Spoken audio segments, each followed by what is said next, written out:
case of Peyton Lutner, Morgan Geyser is seen as different at school because of her passion for horror stories. She spent her time on special websites and wrote creepy tales in her diary, which left her without friends. Other kids didn't want to befriend her, and she didn't make an effort to connect with them. In 4th grade, she befriended a kind girl named Anissa, and that was her first best friend. Initially, Anissa wasn't interested in being friends with Morgan. However, Morgan was thrilled to finally have a friend, and they started spending a lot of time together.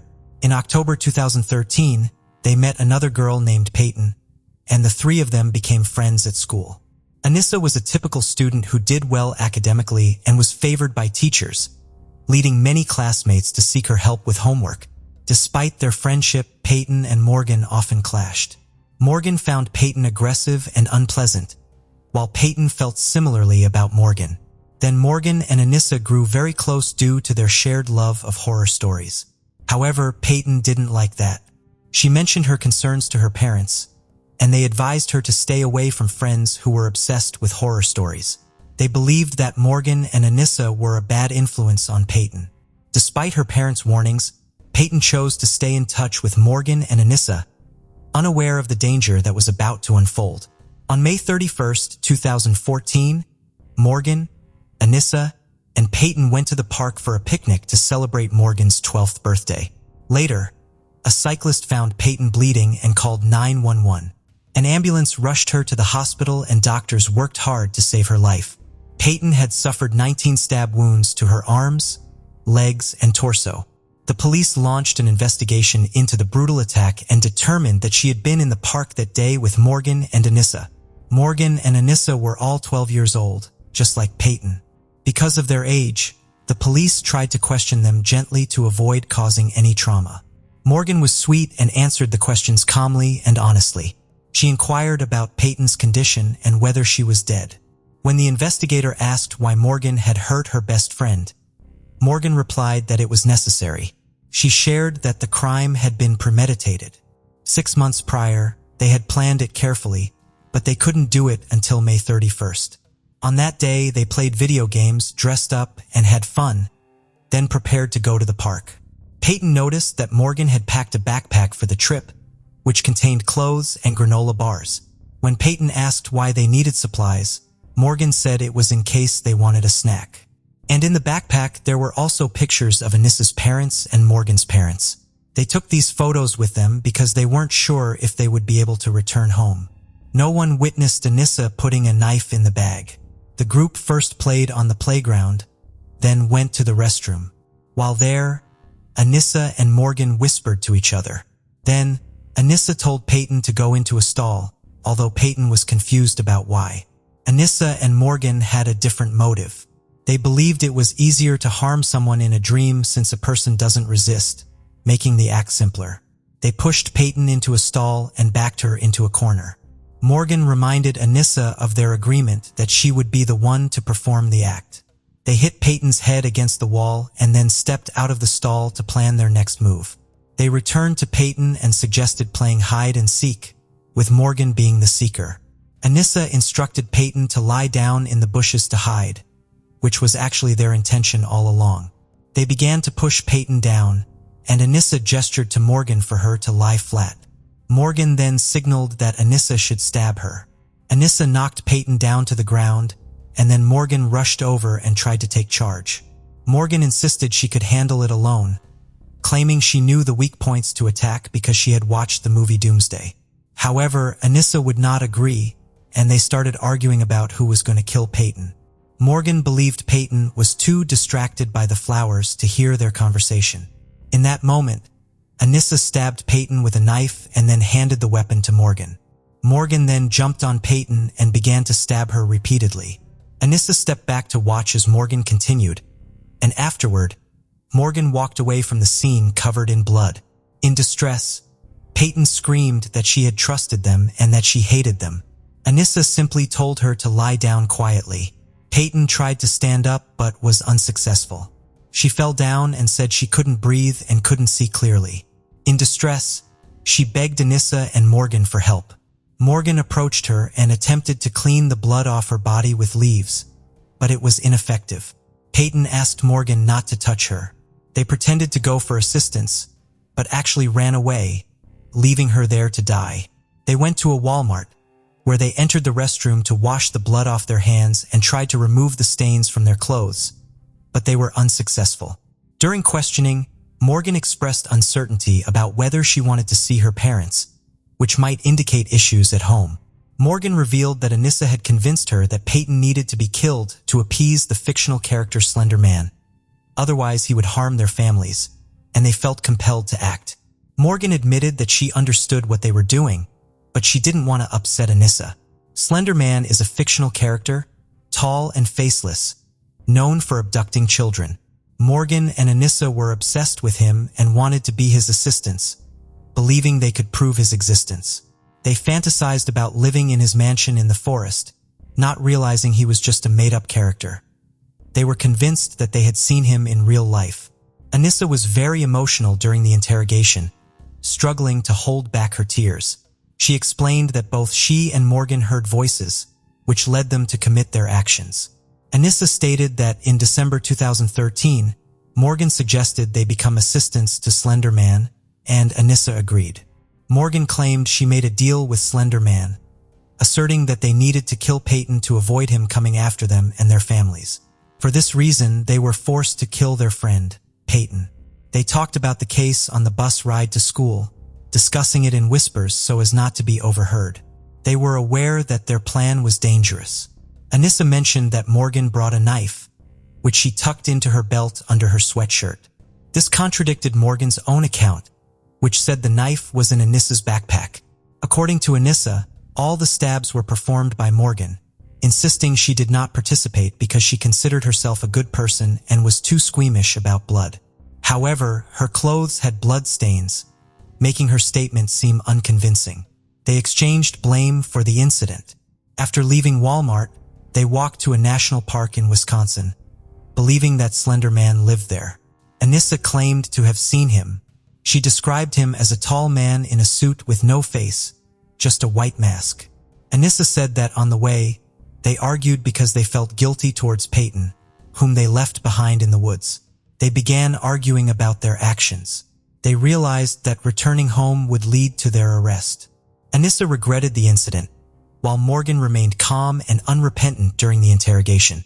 When questioned, they revealed that they had initially planned to kill Peyton while she was sleeping to avoid facing her. They considered taping her mouth to prevent her from screaming and then running away, but ultimately decided against it because they didn't want to involve their families. After the police placed Anissa and Morgan on the wanted list, a passing driver spotted them and reported their location. Consequently, they were apprehended just 30 minutes after Peyton was found in the forest. In a backpack belonging to them, authorities discovered bars, a diary, photos of their families, and a knife with blood on it. A search of their computers and phones revealed that Morgan had looked up phrases like how to hide a murder, guilt for murder, what happens if get caught for murder, and can you be arrested for murder in self-defense. This evidence indicated that they had planned the crime and researched how to execute it. During the investigation, it was discovered that a student had informed the school counselor about overhearing Anissa discussing her desire to become Slender Man's assistant, which involved killing someone. The school counselor reportedly did not investigate this incident. The police located the counselor, and she denied these allegations. Several classmates told the police that Anissa had invited them to join her plan and suggested killing a friend. However, at the time, they did not pay attention and did not report this. They now felt guilty for not reporting her to the authorities sooner.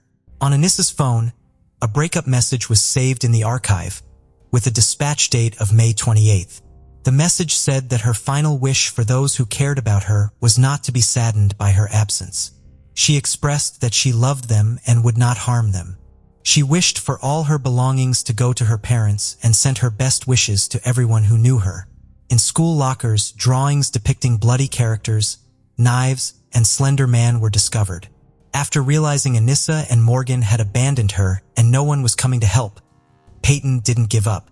She used all her strength to crawl out onto the road to seek help, and eventually, a cyclist discovered her.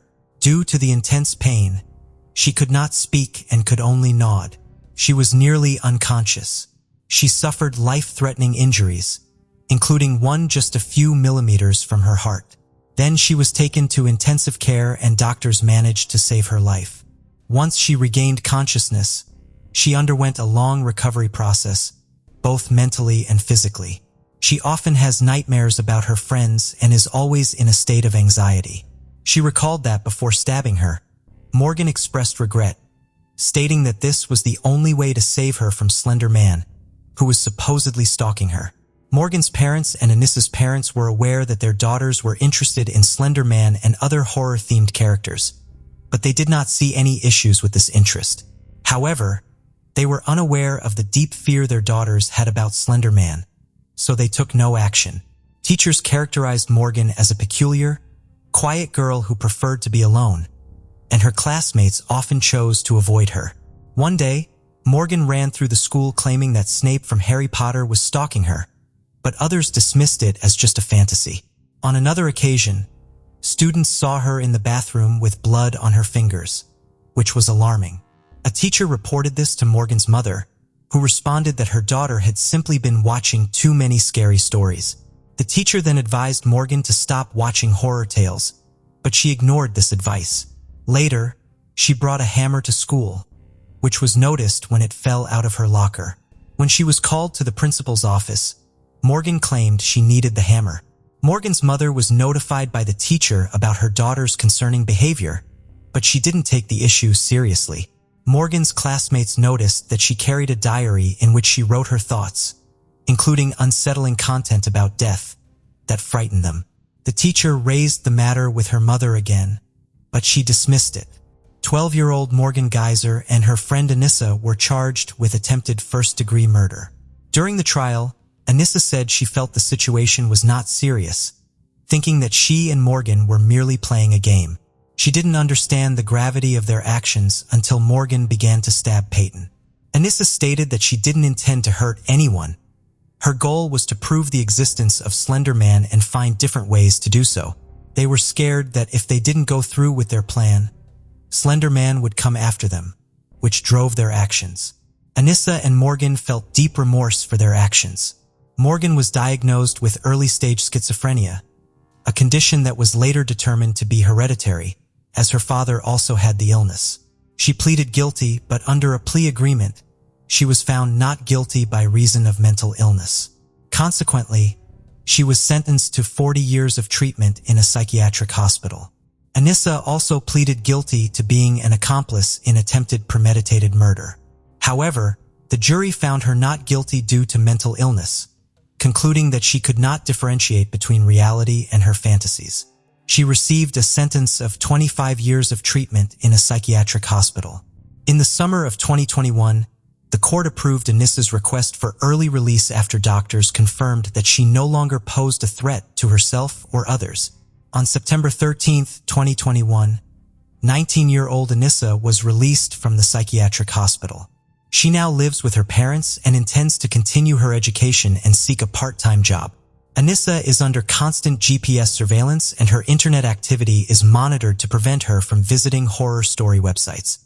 Additionally, she is prohibited from consuming alcohol, using drugs, possessing weapons, and contacting Peyton and her family. Peyton is now 19 years old. She has graduated from school and enrolled in university to study medicine. Although she currently has no friends, she is dating a guy. Janelle Patton was born on June 30, 1972, in Sydney, Australia.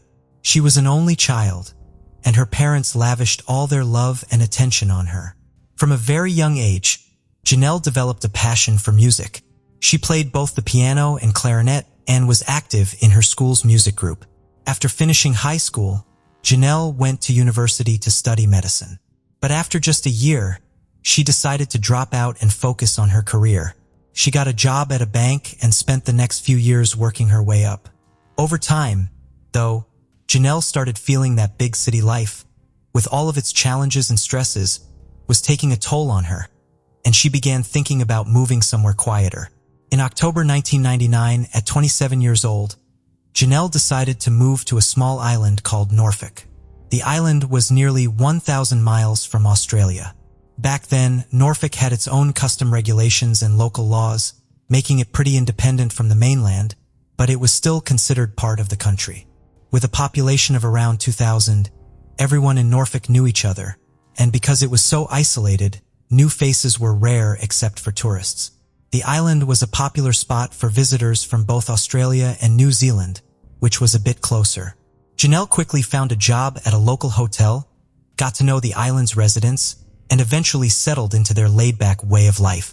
Norfolk felt like a small town, but with the added isolation of being surrounded by nothing but ocean for hundreds of miles.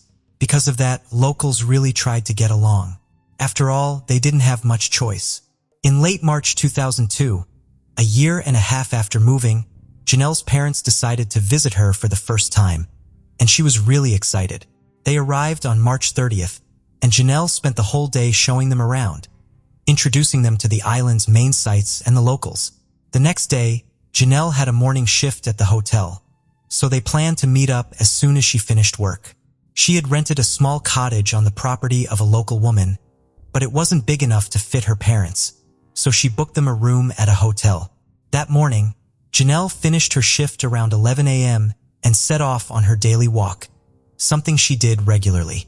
Her route was a short loop from her house to a lookout point at the edge of the island. Her parents expected her to stop by their hotel around noon, but Janelle was running late. At first, they figured she might have gotten caught up with something, so they decided to go for a walk themselves. Before they left, they wrote her a note and stuck it in the door, but when they got back around 2:30 p.m., the note was still there. Realizing that Janelle hadn't come by as planned, her parents started to worry. They tried calling her, but she didn't pick up. It was strange. How could their daughter disappear on such a small island? The thought that something might have happened to her began to creep in. They went to her cottage and found the front door unlocked. But on Norfolk, that wasn't unusual. People rarely locked their doors as crime was practically unheard of on the island. Inside, there was no sign of Janelle and nothing suggested that anything bad had happened. Her car was also parked outside. While they were at the house, one of Janelle's friends showed up. When they told her they hadn't been able to reach Janelle all day, she suggested they check the route Janelle usually took for her daily walk. The three of them drove along the path, but there was no sign of her. After that, her parents returned to the hotel and informed the manager about what was going on. He made a few calls to people around the island, asking if anyone had seen Janelle, but no one had. By then, it was around 8 p.m., and her parents decided it was time to call the police. They explained that their daughter had been missing all day, and the officers asked them to come down to the station. The police informed Janelle's parents that just an hour before their call, a tourist from New Zealand had discovered a body near a waterfall. She had spotted a large black bag and, upon getting closer, saw human hands sticking out from underneath it. When officers arrived at the scene, they found a woman's body showing multiple visible injuries, and her clothes were partly missing. As Janelle's parents were speaking with the police, the officers had just begun processing the crime scene. They immediately suspected that the victim could be Janelle. To spare her parents from the trauma of identifying the body, the investigators asked Janelle's neighbor, the woman she rented the cottage from, to come to the scene. When she arrived, she immediately confirmed that the victim was indeed Janelle. The body was handed over to the medical examiners, but based on the initial assessment, it was clear that they were likely dealing with a murder. The news sent shockwaves through the island community. There hadn't been a murder on Norfolk since 1893, and even minor crimes were rare. The local police were used to handling nothing more serious than fights and domestic disputes, but now they were faced with a homicide investigation. Because of this, they decided to request assistance from Australian investigators, who immediately flew to the island. The medical examiners found 64 injuries on Janelle's body, including bruises and cuts likely caused by a sharp object, possibly broken glass. Supporting this theory, they found glass shards in her hair, which they believed came from a broken bottle. In addition to the cuts, there were bruises on her wrists, suggesting someone had held her down while she was being attacked.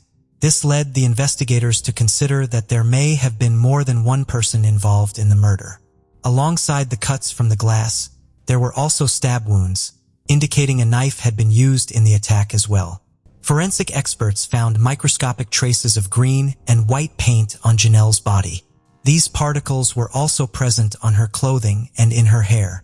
The experts believed that the paint might have come from the perpetrator or their vehicle, possibly during the disposal of her body.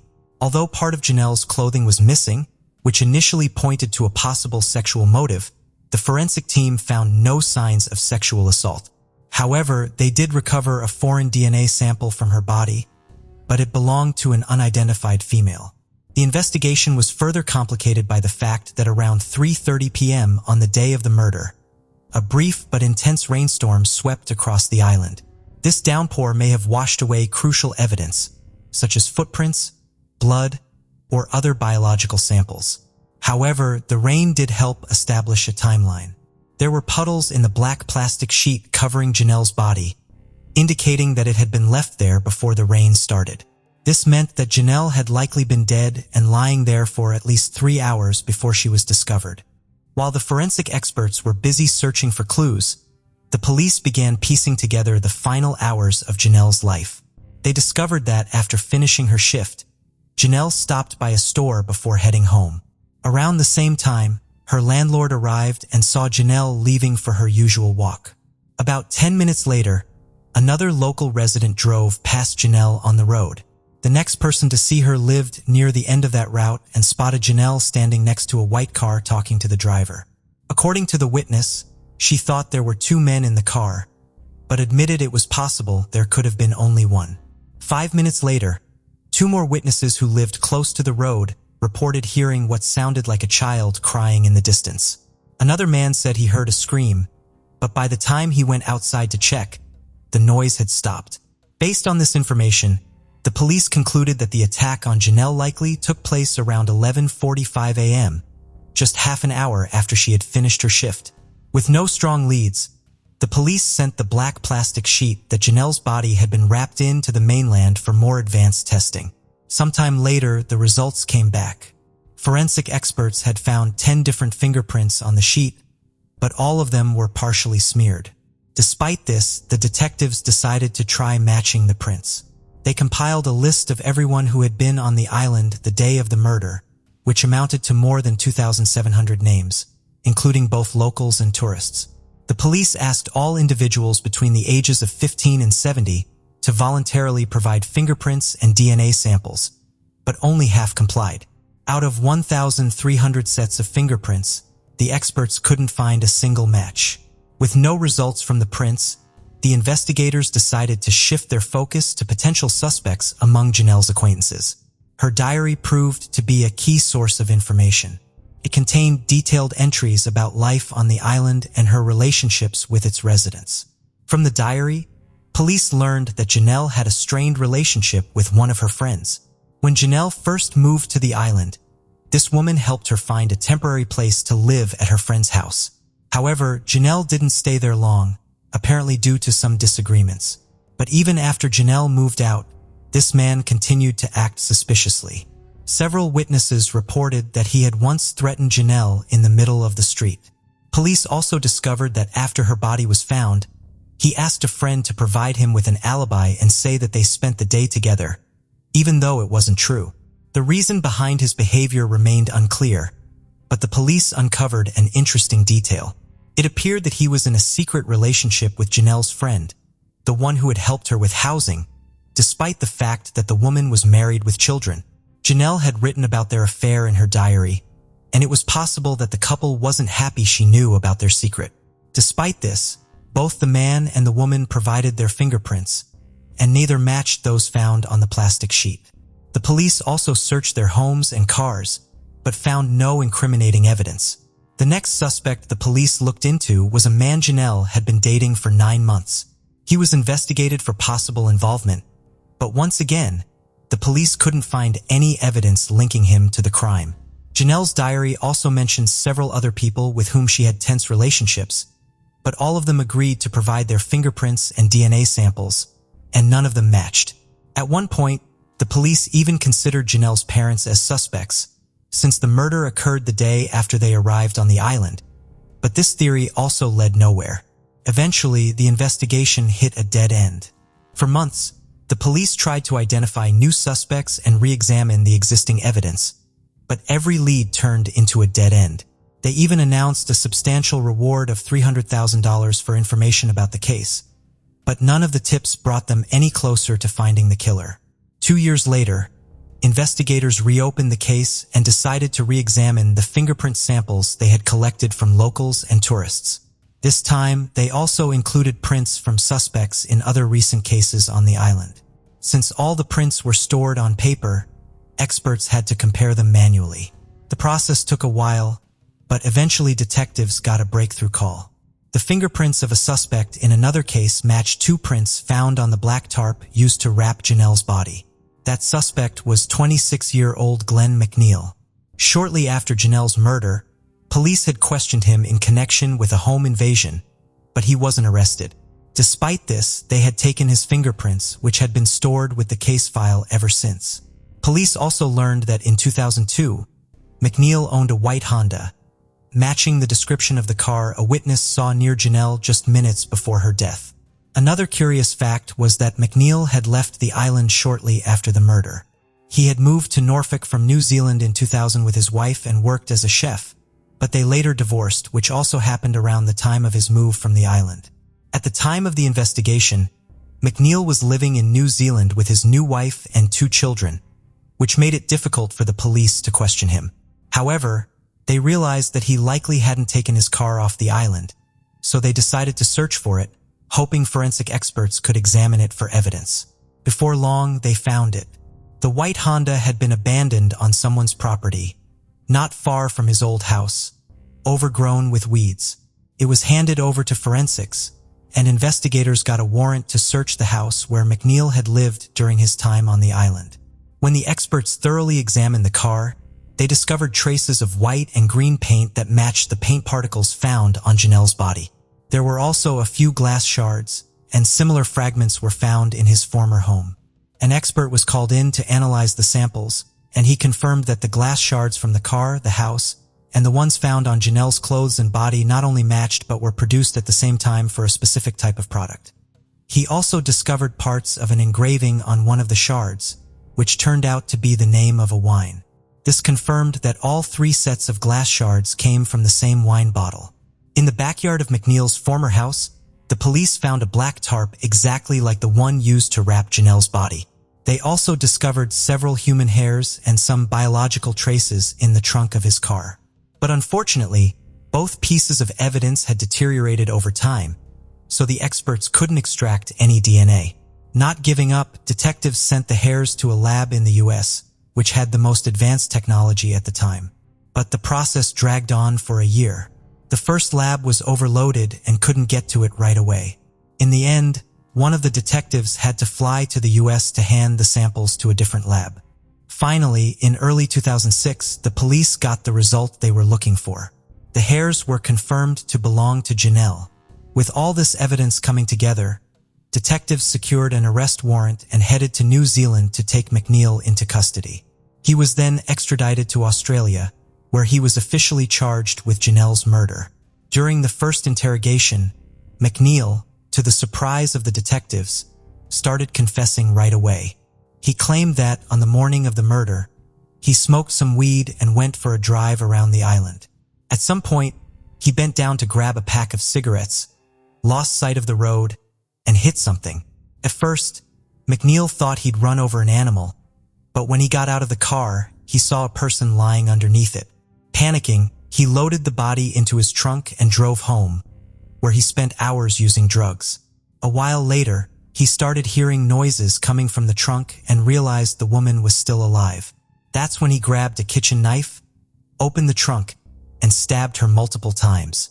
After that, McNeil wrapped the body in a tarp and dumped it near the waterfall. Despite his confession, detectives knew immediately he was lying. Almost everything he said didn't match the facts. Medical examiners were sure the injuries Janelle had didn't line up with being hit by a car. Plus, McNeil's story didn't explain the bruises on her wrist, the cuts from glass shards, and why part of her clothing had been removed. And if he really had stabbed her in the trunk, there would have been blood traces there, something the forensic team would never have missed. But there were none. The police tried to get him to tell the truth, pointing out all the inconsistencies, but McNeil stubbornly stuck to his version. In the end, the case went to trial, which began in the summer of 2006.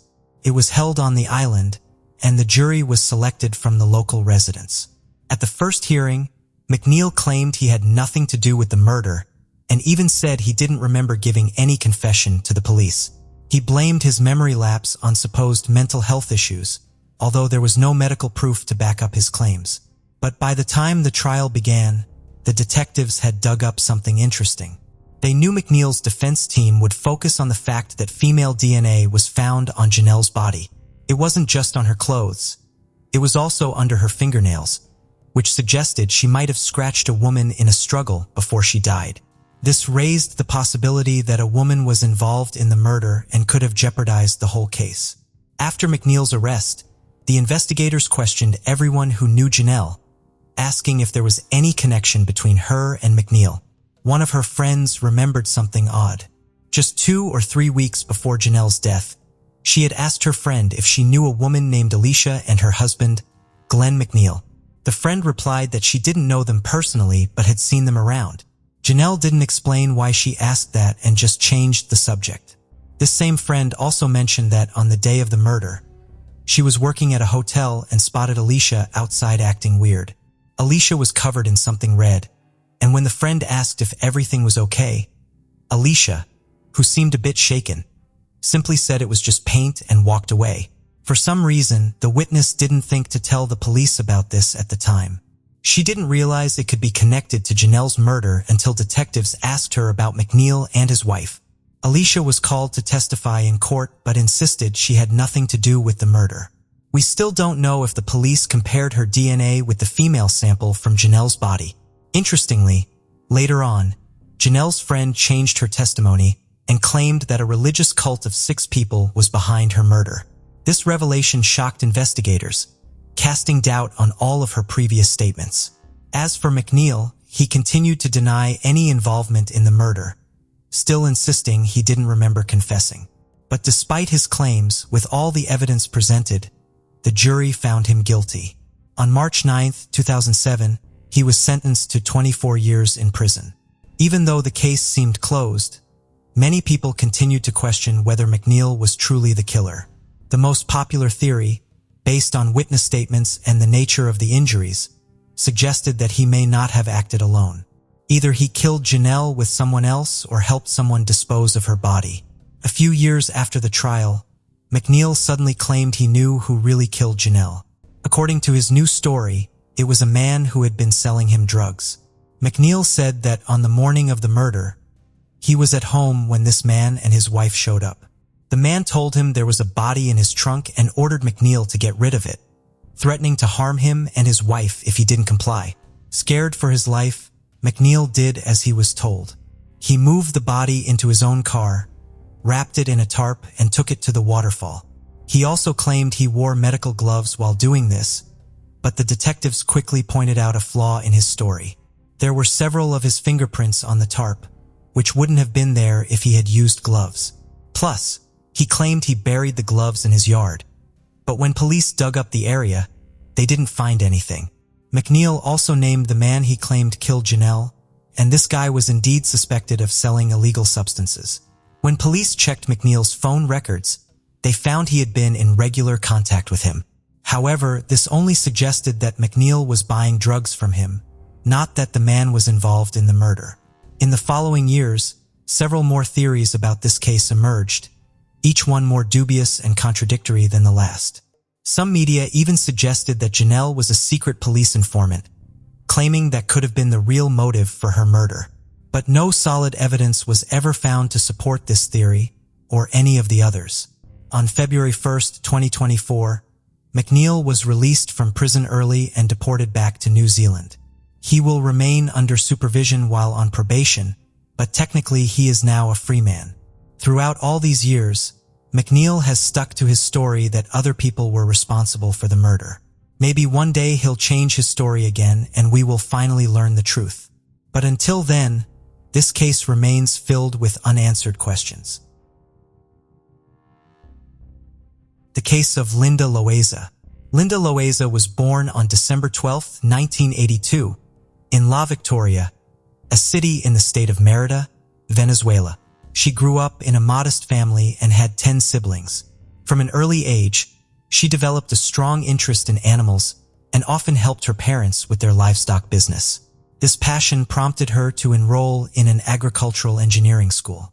On February 27, 2001, she moved to Caracas, the capital of Venezuela, to pursue a degree in veterinary medicine. However, no one, including Linda and her family, could have predicted the unexpected turn her life would take. On the morning of March 27, 2001, she was kidnapped by Luis Carrera Almoina. Luis's family was one of the most prominent intellectual and political families in Venezuela.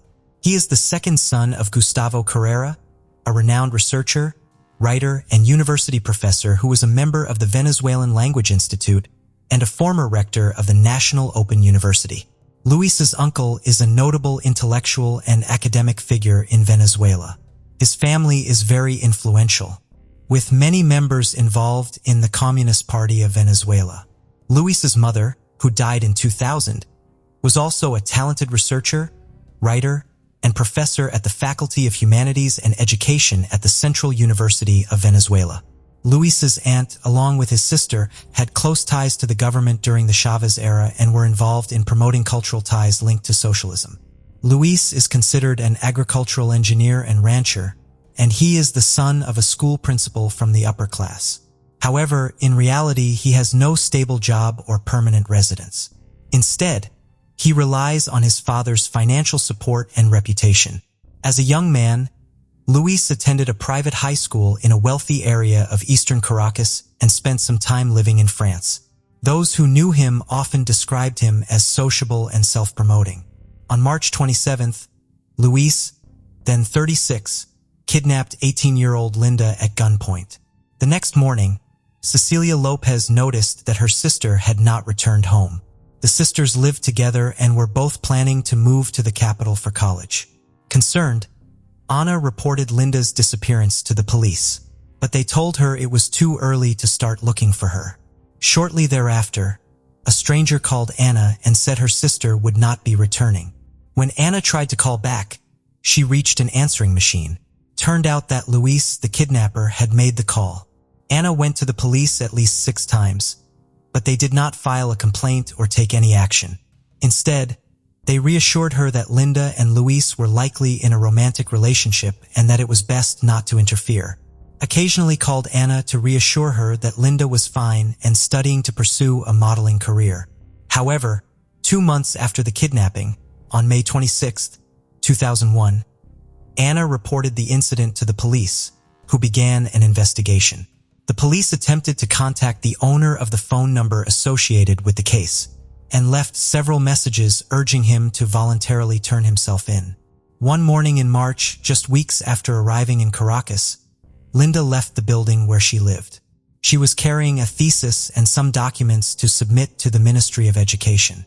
The building, located at the end of a dead-end street, also contained a small bookstore, a bakery, and a hardware store.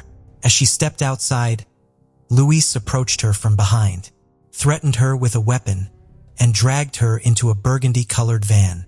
After putting Linda in the car, he drove to a hotel near the location where she was kidnapped.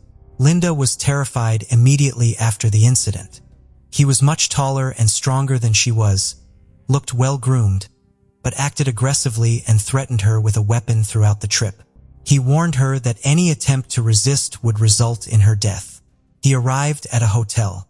Before parking, he repeated that he would kill her if she screamed. He then put the weapon in his jacket pocket. When he checked in, the room he had booked was not ready, and he was told to wait for about an hour. Since the wait was taking too long, he decided to take Linda back to the car and drive to his father's apartment. Before going out into the street, he threatened Linda again. This time, he put his arm around her and walked with her from the parking lot. They passed 2 houses where everyone knew Luis, and he stopped to say hello and chat for a while. He told the women that Linda was his girlfriend. He made up a story that Linda had decided to move in with him, but she cried because she felt guilty about leaving her family. When they arrived at the apartment, He calmed down a bit and started packing various things into a black bag that he had prepared earlier. When he was done packing, they went back to the hotel to check in.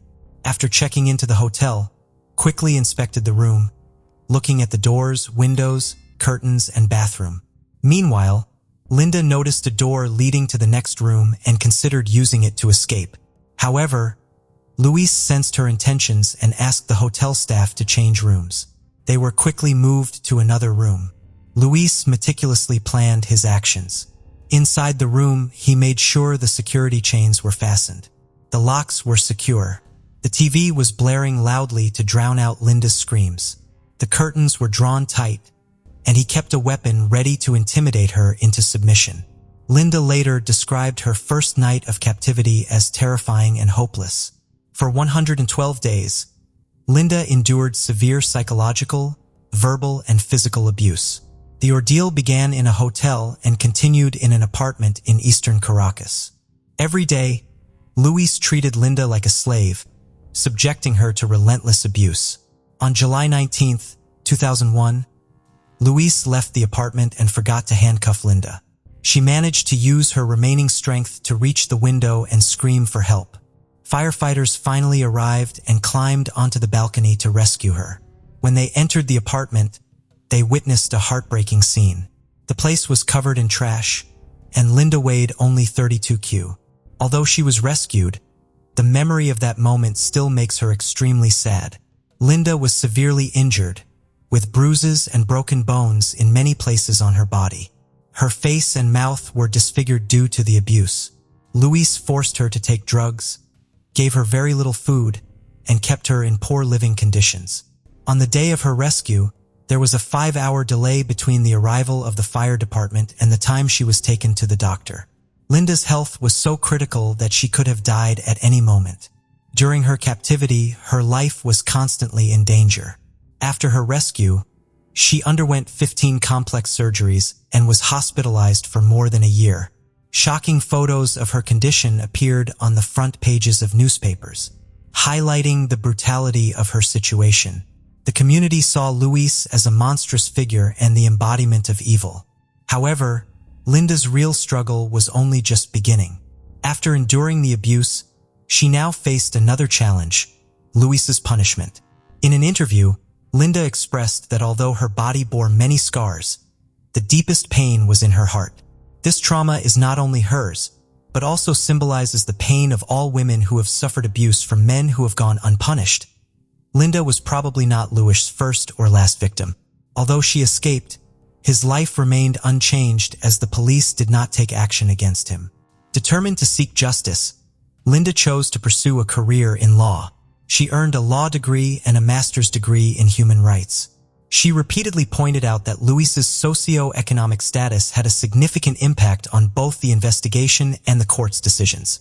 While Linda was in custody, Luis repeatedly told her that his father's status and connections would protect him from punishment. Her family noted that in Linda's case, basic procedures such as taking photos of the crime scene, collecting evidence, and conducting a forensic examination were not carried out until 8 days later. These essential steps were initially overlooked. There was also the issue of her numerous health problems not being properly documented, along with other important details being omitted. All of this clearly worked against Linda and in favor of Luis. During a trial, Luis underwent a test to determine if he had any psychological or emotional disorders that could explain his behavior and actions. The test showed that Luis did not exhibit any signs of mental illness. In October 2004, Luis was tried for causing serious injury and false imprisonment, with the possibility of attempted murder still being considered. The defense argued that Linda was promiscuous and had consented to most of Luis's actions. The judge then dismissed all charges against Luis Carrera Almoina. Linda felt she had no choice but to appeal to international judges. As a result, her case was heard by over 90 judges and dozens of prosecutors, but justice was still not served. In 2007, Linda appealed to the United States Commission on Human Rights. In the following years, the commission held approximately 3 hearings related to her case. In 2015, the commission's chairman allowed Linda to speak for 10 minutes. In her testimony, Linda recounted the horrors she endured at the hands of Luis and how she tried to call for help from those nearby. She also described the moment she was rescued and reflected on her long struggle for justice. Linda's representative urged the United States Commission on Human Rights to thoroughly evaluate the case, highlighting the flaws in the investigation. The commission recommended that Venezuela conduct a comprehensive and timely investigation into the violence involving Linda, in accordance with the procedures outlined by the Inter-American Court of Human Rights. Furthermore, the commission recommended that the state take appropriate disciplinary and criminal action against public officials whose actions or inactions resulted in a failure to deliver justice. The final recommendation was to examine the systems in Venezuela that could prevent a recurrence of past events, focusing on measures to ensure that women victims have access to justice. A national policy to prevent violence against women began to take shape with effective monitoring and control mechanisms. In 2018, the Inter-American Court of Human Rights condemned the Venezuelan government for numerous human rights violations against Linda and her family. The state has not complied with the U.S. court ruling. Linda has been persistent in her efforts to ensure that regulations protecting women, girls, and adolescents are enforced. She has vowed to continue fighting until the state meets her demands. Linda was kidnapped for 112 days by Luis, a member of a prominent Venezuelan family who remains at large and unidentified. Linda often emphasizes her age at the time of her kidnapping, as if trying to stress that she was too young to have endured such trauma. Even after more than 20 years, she remains committed to her fight. Linda seeks justice not only for herself, but for all women who have suffered violence. Through her activism, she aims to ensure that no one else has to endure the nightmare she experienced. Valerie Tyndall was born on August 29, 2005 in Indianapolis, Indiana. She had a big, loving family, her parents, a brother, and 4 sisters. At some point, they decided to leave the big city and move to a tiny town called Arlington, about an hour's drive from Indianapolis. With only a few hundred residents, Arlington was a quiet, peaceful, and safe place. Valerie enrolled in the local school, made friends, and grew to love the small-town life. As a teenager, she started taking on various part-time jobs to earn her first paycheck. She initially worked at local restaurants before landing a job with a lawn mowing company. This job was perfect for her. It had a flexible schedule that fit well with her school hours, and operating a lawn mower didn't require any special skills or much effort. By 2023, when Valerie was 17, she was working hard to get good grades so she could get into a college to become a veterinarian. She had loved animals since childhood and had long dreams of becoming a vet. That summer, during her school break, she was busy researching colleges and continued mowing lawns to save up as much money as she could before heading off to college. On June 7th, Valerie told her parents she was heading to work, said goodbye, and left. Her mom expected her to be home in a few hours. As the day went on, it became clear that something was wrong. Valerie wasn't answering her phone, and as evening approached, her mom decided to call her boss. Valerie worked for a neighbor and family friend, Patrick. To her surprise, Patrick told her that not only had Valerie not shown up for work, but she didn't even have a shift scheduled that day. This news made Valerie's parents even more worried. They feared something bad might have happened, but held on to hope. Her mom considered the possibility that Valerie might have lied about going to work and instead spent the day with friends, even though she'd never done anything like that before. In the end, they decided to wait, hoping their daughter would come home soon. They also called everyone she knew, but no one had seen her that day. So by the next morning, when Valerie still hadn't returned, they decided it was time to call the police. After speaking with Valerie's parents, the police considered the possibility that she might have gone somewhere secretly or even run away from home. Her mom mentioned that Valerie usually didn't work on Wednesdays, but she assumed her daughter had just picked up an extra shift that day. The officers also talked to her boss, who confirmed that Valerie had no scheduled work that day and had last worked on Tuesday. The police questioned her friends and acquaintances, but none of them had seen Valerie or spent time with her. Given the small size of their town, the officers quickly interviewed everyone Valerie might have been with, but it led nowhere. The only lead they managed to find was a witness who saw Valerie driving by around noon on the day she disappeared, But unfortunately, this didn't bring them any closer to finding out where she was. As days passed without any sign of Valerie, the police became increasingly convinced that she wasn't going to return home on her own. Investigators began focusing on two main theories: that she had either run away or that foul play was involved. Valerie's parents were skeptical about the idea of her running away. There were no issues at home, and she had been working hard in school to achieve her dream of becoming a veterinarian. However, the thought of her running away still gave them a glimmer of hope that she was alive and safe, because the alternative was far worse. For several weeks, the police, along with Valerie's family and volunteers, searched tirelessly around their town. Authorities also asked local residents to help locate Valerie's car. The fact that no one had spotted her vehicle in the small town suggested that Valerie had driven it out of Arlington herself, or someone had hidden it. Nearly 3 weeks later, on June 26th, the police finally found Valerie's car parked at an apartment complex in Shelbyville, about 20 miles from Arlington. The license plates were missing and the doors were locked.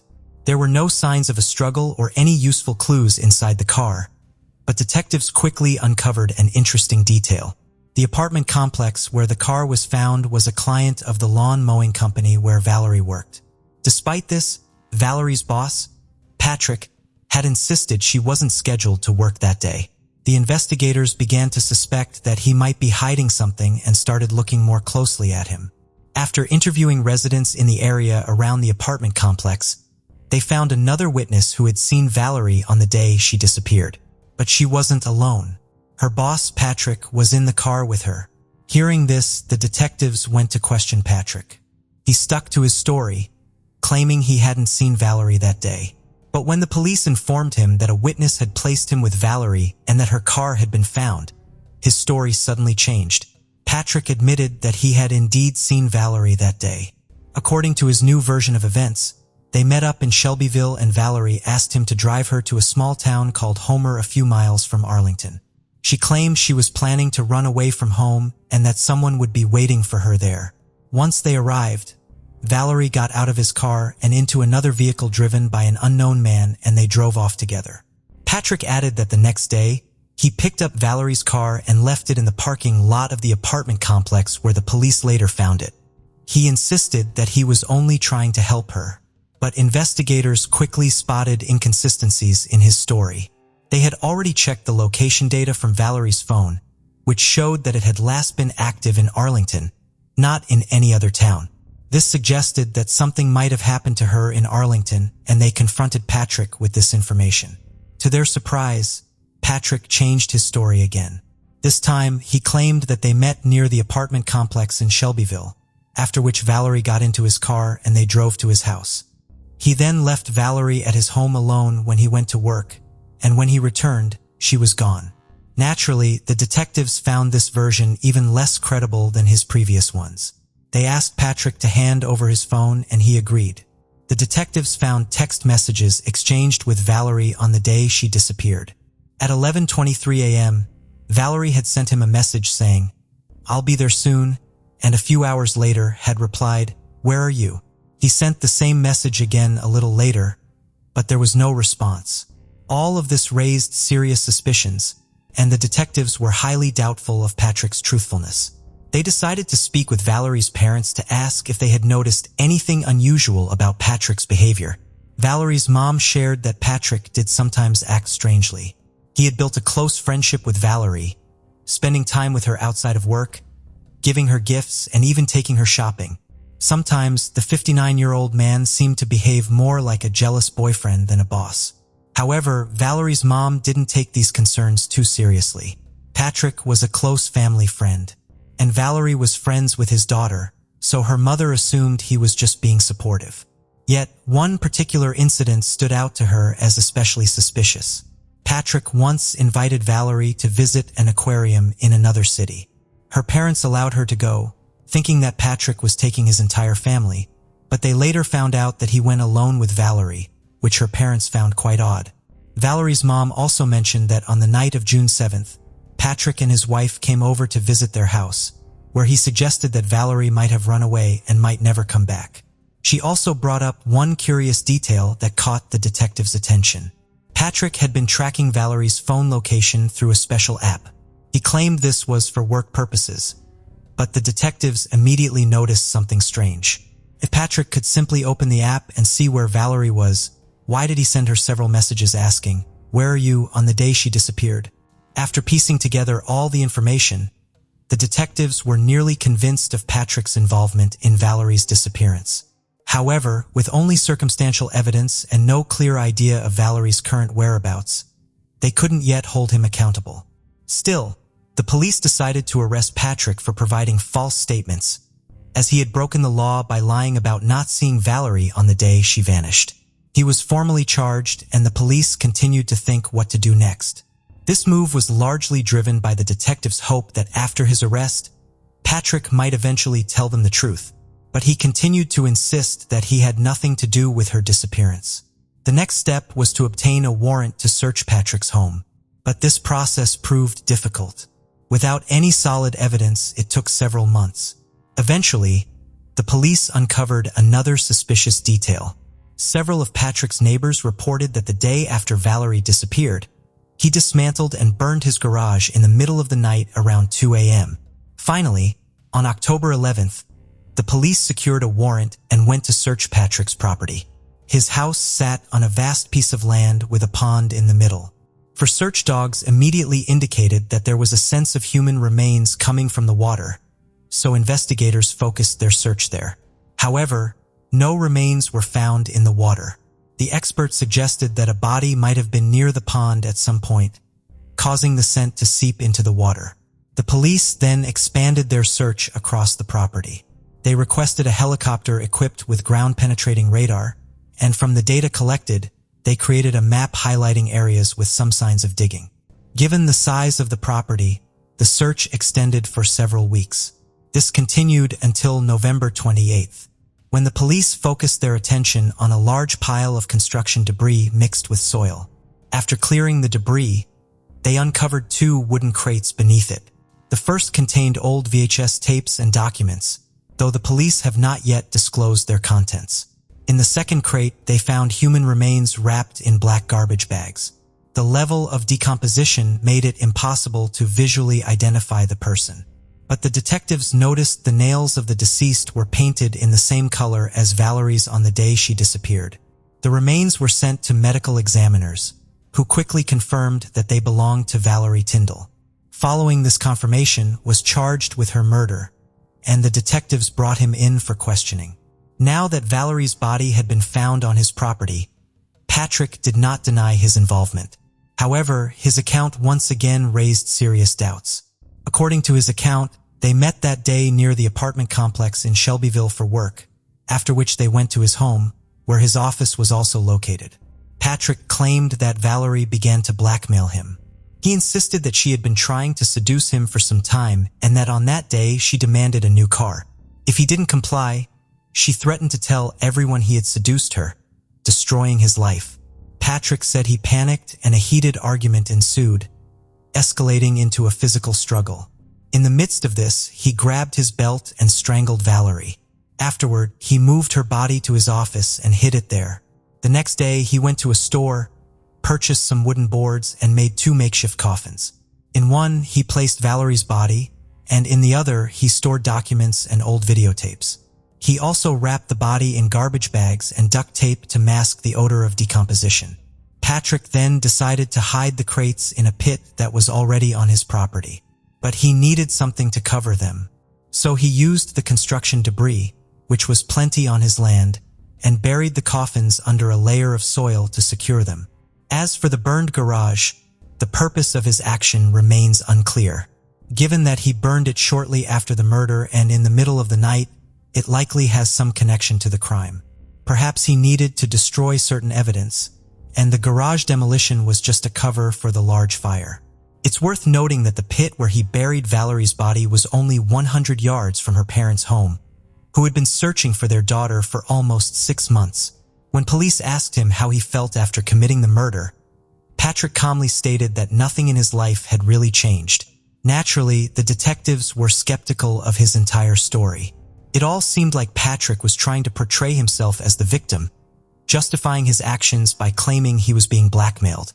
A far more likely scenario was that Patrick had been ingratiating himself with Valerie for some time, hoping for a romantic relationship.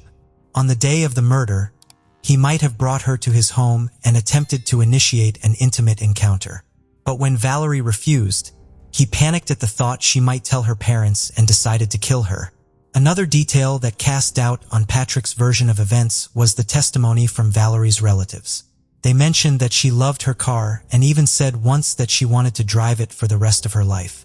This made Patrick's story about being blackmailed for a new car seem even less believable.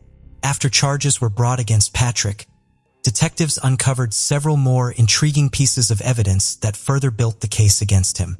A thorough examination of his smartphone revealed that shortly after arriving home on the day of the murder, Patrick began deleting apps from his device. Although he failed to remove his health app, which recorded a significant spike in his heart rate for several minutes, shortly after his arrival. Investigators believe that this was the moment when he killed Valerie and moved her body. Patrick also admitted to disposing of the license plates from Valerie's car and her keys by throwing them into a river, intending to make it harder for the police to locate the vehicle. He also revealed a chilling detail. After strangling Valerie with his belt, he just put it back on and continued wearing it as if nothing had happened. The victim's parents were devastated to learn that their neighbor and friend was her killer. They admitted that they had never truly believed Patrick was involved, despite his strange behavior. It's important to note that detectives had kept most of the information from the parents to avoid compromising the investigation. So many details only came to light after Patrick's arrest. When Patrick was placed in jail awaiting trial and was appointed a lawyer, he didn't attempt to retract his confession, as is often the case. Instead, he and his lawyer negotiated a plea deal. Patrick would plead guilty to the murder, and in exchange, the charges of giving false information, for which he was originally arrested, would be dropped. Thanks to this deal, Patrick stood before the judge on March 11, 2024, just a few months after his arrest, and was sentenced to 57 years in prison. While the victim's family didn't have to endure years of waiting for the trial and the defense's attempts to justify Patrick's actions, the plea deal came with a significant drawback. Typically, such agreements don't require the guilty party to disclose all the details of their crime. Patrick only needed to admit his guilt in the murder. Because of this, Valerie's parents may never know the real reasons behind the crime, even if the investigator's theory seems closest to the truth. As for Patrick's family, they too were horrified when the police discovered Valerie's body on their property. His wife and children, including his daughter who had been friends with the victim, had lived just yards away from her remains for nearly 6 months, completely unaware. The plea deal also means we may never learn what was on the tapes that Patrick buried in the second coffin alongside Valerie. It's possible their content could have brought additional trouble or even criminal charges, and Patrick may have feared that the police would search his home following Valerie's disappearance. The case of Bonnie Craig. Bonnie Craig was born in Calgary, Canada, on March 30th, 1976.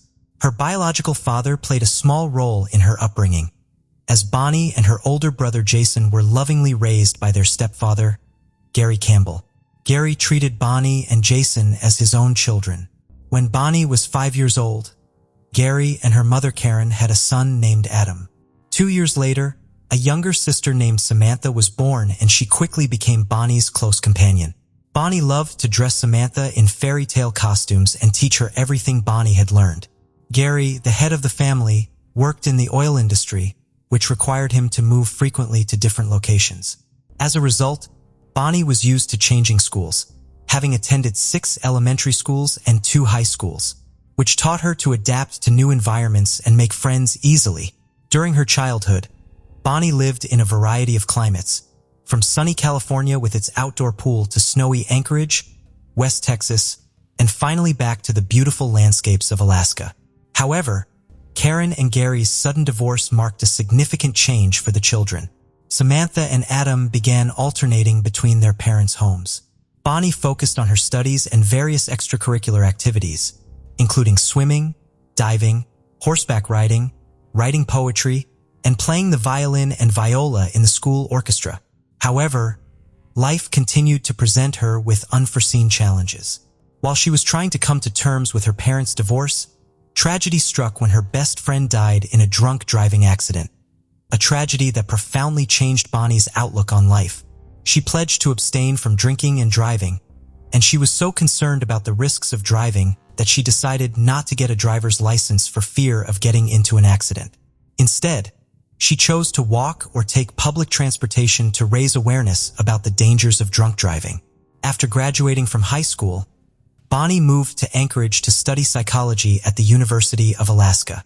At the same time, her boyfriend, Cameron Miyazaki, was studying architecture at the University of California at Berkeley. Despite the physical distance, they kept in touch by phone and exchanged emails regularly. Bonnie's home life became crowded as her mother began a new relationship with Jim Foster, who brought her 3 children with him. In search of more independence, Bonnie decided to move in with her stepfather. The move was strategic, as it put her only a 15-minute drive from college. Keeping her vow, she took public transportation to class 3 times a week, enjoying brisk walks to the bus stop under the clear blue Alaskan sky.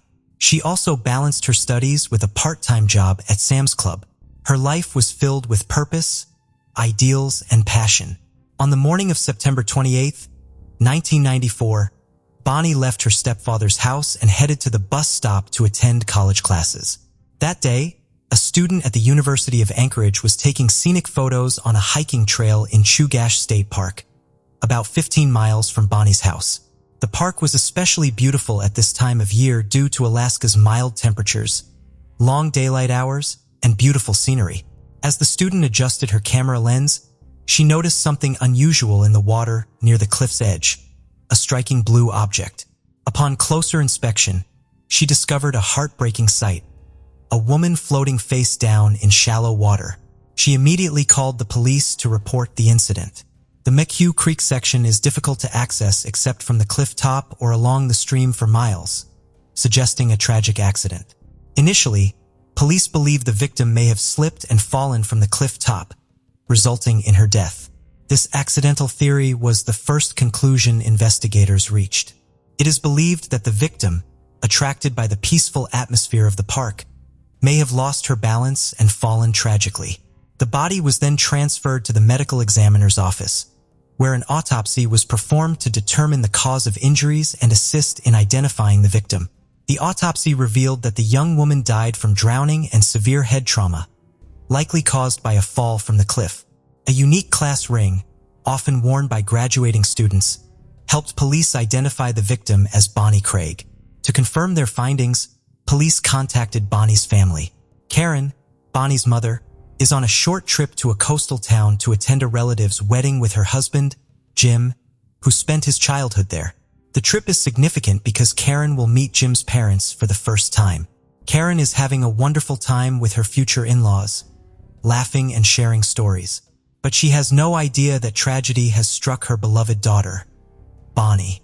A knock on the cruise ship's door at 3 a.m. shatters the peaceful atmosphere. When faced with the heartbreaking news, Karen initially refuses to believe it, thinking it's a cruel joke. It's unthinkable that her responsible daughter would be alone in the park instead of attending college classes. The news of Bonnie's death from the police has left Karen devastated. Karen has spent the past 3 years working undercover for the Anchorage Police Department. After graduating from the police academy, she specialized in drug trafficking cases.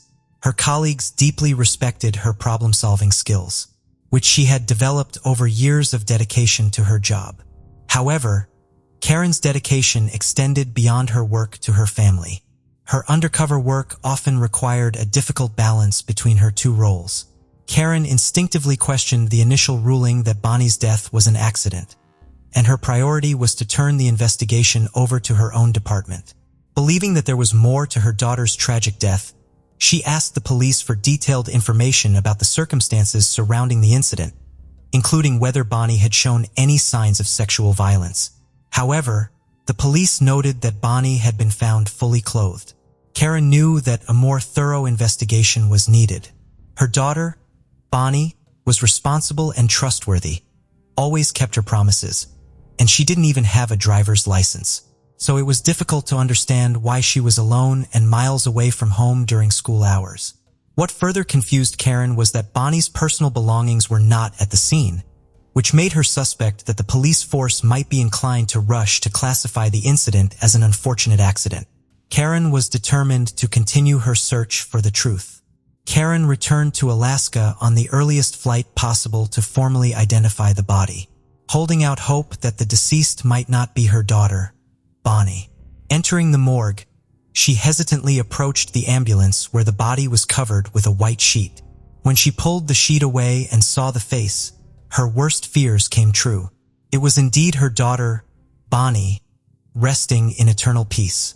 Karen's instincts as a grieving mother and a law enforcement officer told her that her daughter's death was more than just an accident. As she held her daughter's hand, she saw bruises and swelling on her knuckles, which she assumed were defensive wounds. Karen wanted the police to record this evidence, believing it could be crucial in finding clues before her daughter was buried. The police were skeptical, thinking the injuries could have been caused by a fall. Despite the police's skepticism, Karen decided to take a different approach in her quest for justice. Karen reached out to her media contact. The shocking news of a young college student's death in a creek quickly garnered widespread attention from the local media. Attempted to contact her superiors, hoping for assistance as precious time was running out, but was told the matter was beyond their scope. The next day, Karen, Jim, Gary, Jason, Adam, and Samantha gathered at the funeral home to say their final goodbyes to Bonnie. It was difficult for her siblings to see her lying motionless, knowing how full of life she had once been. As they prepared for the funeral, they had to choose a casket. Karen, wanting to keep any potential evidence safe, decided on a stone crypt, thinking that it might need to be reopened in the future if new information came to light. Although she tried to seek help and attention from the media, her efforts seemed to complicate things rather than help uncover the truth. Karen was summoned to the police station and asked not to publicly call the incident a crime so as not to affect the ongoing investigation. The police were carefully reviewing all possible leads and were considering Gary Campbell, Bonnie's stepfather, as a potential suspect. They suspect him because his alibi doesn't quite add up and there are reports of conflict between him and Bonnie. This information leaves Karen stunned as she finds it hard to believe that Gary, who has always been Bonnie's loving father, could be involved in such a terrible thing. The situation worsens when Karen goes to Gary's house to collect her daughter's belongings, but finds Bonnie's room locked. An argument breaks out when Gary accuses Karen of stealing a photo of Bonnie that she took without his permission. He insists on keeping the memories of the girl he cherishes. Bonnie's death has a profound effect on her younger sister Samantha, who was only 12 when the tragedy occurred. Samantha begins to struggle in school and finds it difficult to concentrate at home. She often shares everything with Bonnie and feels completely lost without her guidance. The confusion that arose from her sister's death even caused her to doubt her own trust in her father, leaving her uncertain about what was right. One evening, as her father, Gary, was tucking her in for bed, fear filled her eyes as she asked if he was responsible for Bonnie's death. Gary was surprised and hurt by her question. He regained his composure and gently reassured Samantha that he would never hurt her sister. His comforting words helped her to ease her fears and trust him again.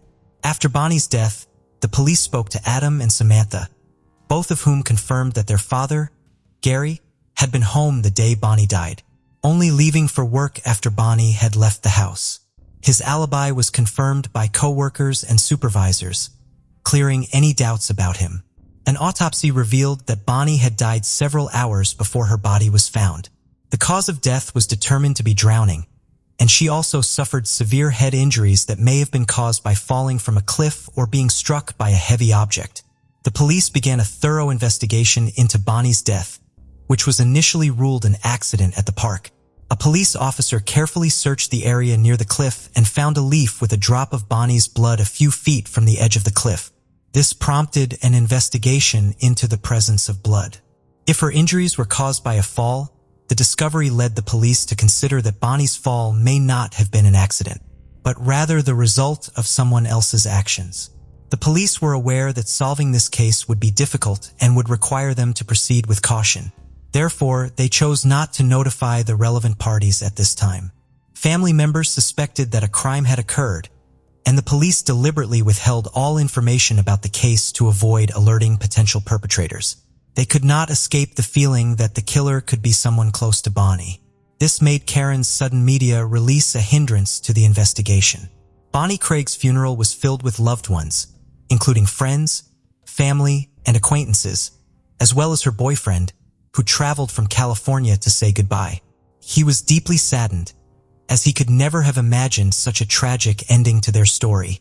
Even Bonnie's biological father, Gordon Craig, who had not played an active role in her life, attended the funeral to pay his respects and say goodbye to her. The funeral took place at a church that Bonnie occasionally visited. It was a moment for everyone who knew Bonnie to pay their last respects, share fond memories of her, and support each other during this difficult time. A week after Bonnie's death, Karen decided to investigate her daughter's case herself, since the police had not provided any updates. Carefully traced Bonnie's pre-dawn route from Gary's house to try to understand what might have been going through her daughter's mind that morning. She wanted to put herself in Bonnie's shoes and imagine what details might have caught her attention. As Karen walked along the path her daughter had walked many times that week, she began to realize how dangerous it was. The path was surrounded by tall trees that seemed to loom in the shadows, hiding potential dangers. Karen wondered why Bonnie didn't ask her stepfather to drive her to the bus stop and why she never mentioned the dangerous path she had walked every day. She later learned that Bonnie felt the same way, not wanting to worry anyone and wanting to be independent. Bonnie was prepared and carried pepper spray, believing that she could protect herself if necessary. Karen had also taught Bonnie from a young age never to hitchhike with strangers, believing that her daughter would only hitchhike with someone she knew and trusted. When the walk yielded no clues, Karen drove around the area, looking for any of Bonnie's belongings that might provide clues to the investigation. Unfortunately, she found nothing. In January 1995, Karen contacted the sergeant in charge of Bonnie's case directly to ask if her daughter had been sexually assaulted. The sergeant was forced to tell her the truth. Karen was allowed to see the results of Bonnie's autopsy on the condition that they remained strictly confidential. The autopsy revealed that Bonnie's body was fully clothed, but she had injuries to her genitals and male DNA was recovered from a swab. This information must be kept confidential because the source of the DNA is still unknown. During the investigation, all the men associated with Bonnie were questioned and their DNA samples were collected. However, no matches were found at that time. Although several witnesses saw Bonnie walking to the bus stop that morning, none of them saw her actually get on the bus. The question of how Bonnie ended up in Chugach Park, more than 10 miles from her home, remains unanswered. Investigators speculate that she may have been attacked while walking alone in the dark. A few months after Bonnie's death, Jim's family invited Jim and Karen on a week-long cruise, hoping that a change of scenery would help them heal. Karen was hesitant at first, as the cruise reminded her of her daughter's tragic death. However, she realized that the trip could be a chance to temporarily escape her grief. For the past year, Karen had been consumed by grief, the investigation, and waiting for news of her daughter. She saw the trip as a chance to temporarily escape her worries. Karen, Jim, Jim's brother Ken, and Ken's wife spent the week enjoying the sights and sounds of the ocean. When they returned to the dock, they received word from the Coast Guard that their family had attempted to contact them about an emergency. Karen immediately became concerned that it might be about one of her children. However, this time the bad news was about Jim and Ken's father, who had suddenly died of a heart attack. The news was especially shocking because the family had just celebrated their father's 63rd birthday when he had seemed healthy and happy. Unfortunately, this was the second time the family had received heartbreaking news after returning from a boat trip. Karen's remaining children had a hard time coping with the loss of their sister Bonnie and the impact of their mother's relentless pursuit of justice. As the investigation into Bonnie's death became the focus, the children often felt neglected and deprived of the care they needed. Karen struggled with the moral dilemma of balancing her love for her children with her commitment to seeking justice for Bonnie's death, despite the possibility that the case would never be solved. Over time, Karen's children grew up and started families of their own, bringing her immense joy as a grandmother. Amidst these life changes, Her youngest son Adam underwent a cornea transplant to improve his increasingly poor eyesight, which unfortunately resulted in blindness in one eye. Karen's personal life went through many changes. She married Jim, but unfortunately their marriage ended in divorce after 3 years. The family faced more difficult times, including the loss of Karen's brother and mother, who battled cancer. Throughout the ups and downs, the sadness and grief of losing Bonnie continued to have a lasting impact on Karen's life. The family experienced a great deal of emotional pain, including sleepless nights, anxiety, anger, and deep depression. On January 5, 2007, 12 years after Bonnie's death, Karen set off on a round-the-world trip with a friend. While staying on an island in the Philippines, Karen received an unexpected email from an unknown sender with the subject line Bonnie. The sudden message made her heart pound as the case, which had been unsolved for years, had recently gained new momentum. A new team of investigators using an advanced database retested the DNA evidence found on Bonnie. Their efforts led to a breakthrough. They matched the DNA to a man serving a sentence in New Hampshire for a series of armed robberies. Kenneth Dion was born in 1969. He was 25 years old when Bonnie died. He only became a suspect in the case after his DNA was added to the system in late 2006. With a martial arts background and a track record of competition, Kenneth served in the United States Army. However, his time in the U.S. Army was cut short due to his drug use. Kenneth had a particular habit of carrying unusual items in his car, including a 3-pronged stick and nunchucks. Kenneth Dion had only recently been released from prison after a brief period of freedom in May 2007.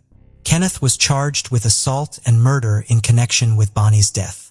According to the indictment, Kenneth attacked Bonnie as she walked to the bus stop using weapons and martial arts to sexually assault her. And then, to conceal evidence of his crimes, he dumped her body off a cliff in the park. As more information became available about Kenneth, it was discovered that he had a lengthy criminal record with 18 convictions, including 10 misdemeanors and 8 felonies. Had Kenneth's DNA been in the database sooner, the case might have been solved more quickly. Kenneth Dion was sentenced to 124 years in prison on October 31, 2011, 17 years after the incident. He received 99 years for murder and 25 years for assault. He is eligible for parole at age 80. Melissa Brannon was born on April 12, 1984 in Texas. Not long after, her parents divorced and her mom decided to move to a small town called Lorton, Virginia. It was a quiet, peaceful place popular among families with kids. Melissa's mom, Tammy, got a job as an accountant at a local company and rented an apartment in a residential complex on the outskirts of town. The complex was made up of small apartment buildings. And one of the best things about it was all the regular events and activities organized for the residents and their kids. These events happen every Friday and on holidays, giving everyone a chance to get to know each other, creating a close-knit, friendly community. Melissa liked the place.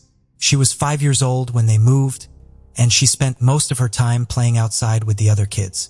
She also loved taking part in the events because there were always plenty of fun and delicious food. On December 3rd, Complex held a Christmas event in a separate building with several halls.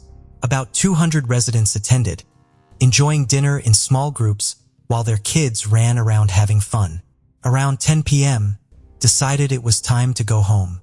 She called for Melissa and asked her to grab their jackets while she said goodbye to some friends. Melissa also asked if she could take some chips home, and her mom agreed. A few minutes later, when Tammy had finished her goodbyes, she noticed Melissa still hadn't returned. She began checking every hall and even peeked into the hallway, but there was no sign of her daughter. Worried, she started asking the other guests if they'd seen Melissa, but no one had. With each passing minute, Tammy's concern grew, and soon word spread among the neighbors that Melissa had gone missing. Many people began helping Tammy search. They looked through the building, checked outside, but Melissa was nowhere to be found. Finally, Tammy decided to call the police. Within minutes, officers arrived at the complex. They immediately joined the search, combing through the entire area. By that time, even more neighbors had heard about Melissa's disappearance, and over 300 volunteers were now helping look for her. The police initially thought that Melissa might have wandered outside and gotten lost, but as the search went on, this theory seemed less and less likely. It was cold and dark outside, making it unlikely that a young girl could have gone far. Plus, Melissa was familiar with the complex, even at her age, so the officers doubted she would have wandered off in a completely different direction. What made the situation even more difficult was the fact that there was a large forest right behind the complex, so it was possible that Melissa had somehow ended up there and gotten lost. The search of the building where the Christmas event was held didn't yield many results. Melissa's jacket was missing, but there were no other clues to explain her disappearance. The only thing that stood out to the police was an open window in the boiler room. They considered the possibility that she might have climbed out through it, but even that didn't seem very likely. After failing to find Melissa, the police began interviewing everyone who had attended the event. None of the neighbors recalled seeing her leave the building or anyone taking her outside. Melissa's mom didn't notice anything strange that evening either. The officers also asked if she'd had any issues with anyone in the complex or noticed anything odd, but Tammy assured them that she got along well with everyone and there had never been any signs of trouble. The police considered the possibility that Melissa's father could have taken her, as this is a common scenario in such cases, but they were able to confirm that he was in Texas and couldn't have been in another state at the time. With no other leads, the police decided to expand their search. Some officers headed into the forest behind the complex, while others continued checking the remaining buildings. Even though it was late into the night, hundreds of residents stayed out to help the police search for the missing girl. Unfortunately, the search led to nothing. There were no signs of Melissa in the forest or any of the numerous buildings in the complex. At that point, the police sent the volunteers home and decided to go door to door, speaking to every resident. Around 400 people lived there, and that night, officers talked to each one of them. No one had any idea where Melissa could have gone, so investigators asked them to think back on anything strange or suspicious that had happened around the complex, even if it didn't seem related to her disappearance. That's when they got their first interesting lead. Several women mentioned that Caleb Hughes, one of the complex's maintenance workers, had been acting inappropriately that night. He tried to flirt with them and made some very lewd comments, even though most of them were with their husbands. Hughes, who was 23 at the time, had also raised red flags with parents. Many of them noticed that he seemed to be paying an unusual amount of attention to their children during the evening. Hearing all these complaints, the police went back to Tammy and asked if she had noticed anything odd about Hughes. Tammy recalled that during the event, he had approached her several times to strike up a conversation about her daughter. At one point, he even offered to take Melissa to the restroom so Tammy wouldn't have to leave the party. All of this seemed suspicious to the investigators, so they decided to talk to Hughes. However, he was nowhere to be found, so the officers headed to his home. Hughes lived just a few miles from the complex, but when the police knocked on his door, he wasn't there either. Instead, his wife answered and told them that he hadn't come home that evening. The police left but returned a few hours later. By then, Hughes was back and said he had arrived home around 12:30 a.m. The officers quickly realized that Hughes had left the complex about 2.5 hours before returning home, which was odd since his commute should only have taken about 10 minutes.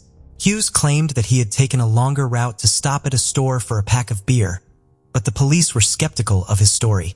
First, a quick stop still wouldn't account for nearly 3 hours. And second, there was a state law prohibiting alcohol sales after midnight. On top of that, Hughes couldn't provide a receipt for his purchase.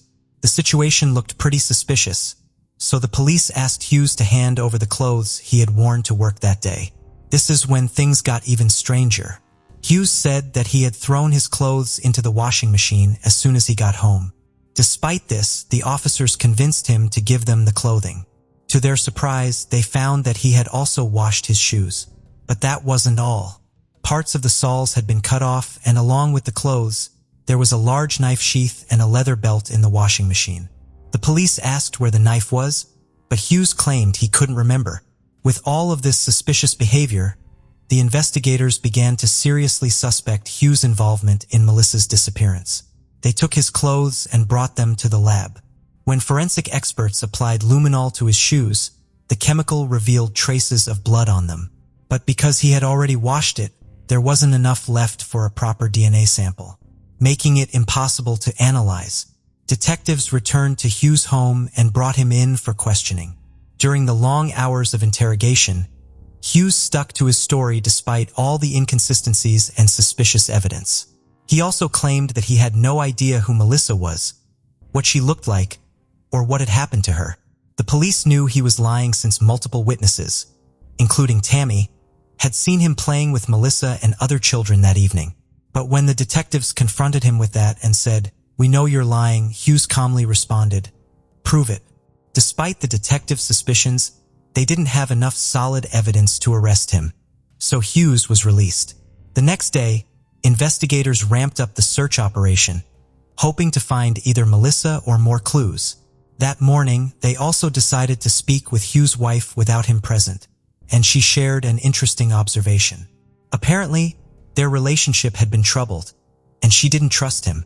Before Hughes left for the Christmas event, she checked the mileage on his car and remembered the reading. After he returned, she checked it again and noticed that he had driven 12 miles. This information was crucial for the police for two reasons. First, it didn't align with his story about a trip to the store that supposedly took 2.5 hours.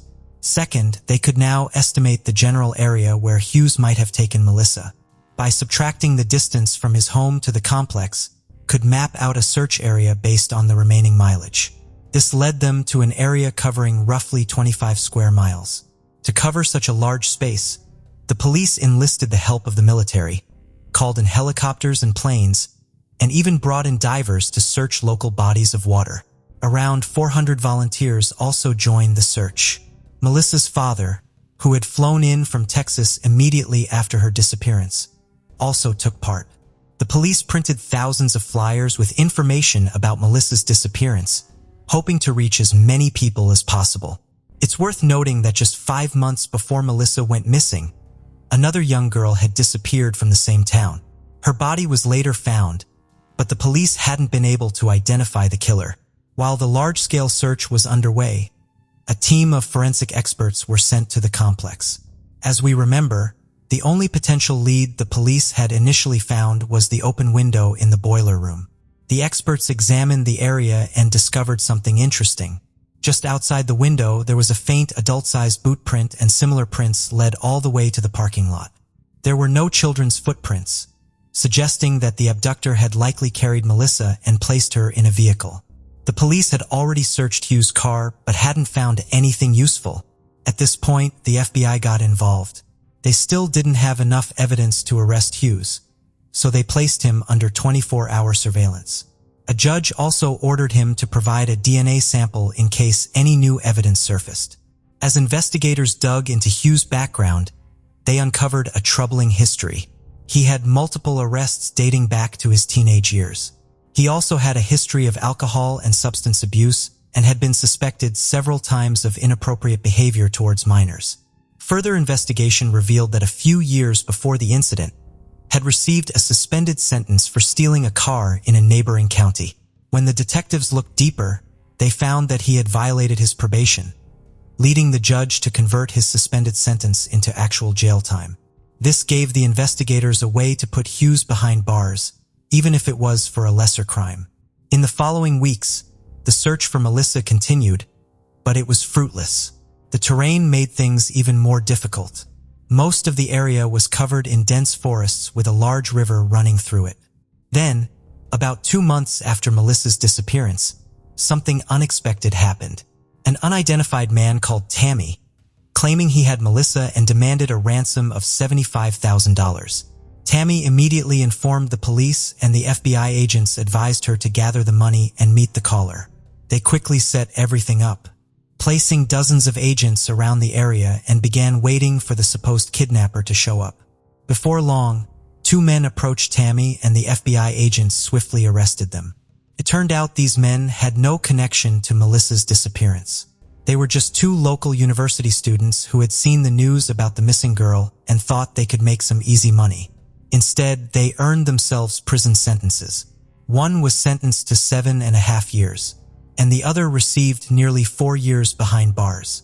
Once again, the investigators found themselves at a dead end.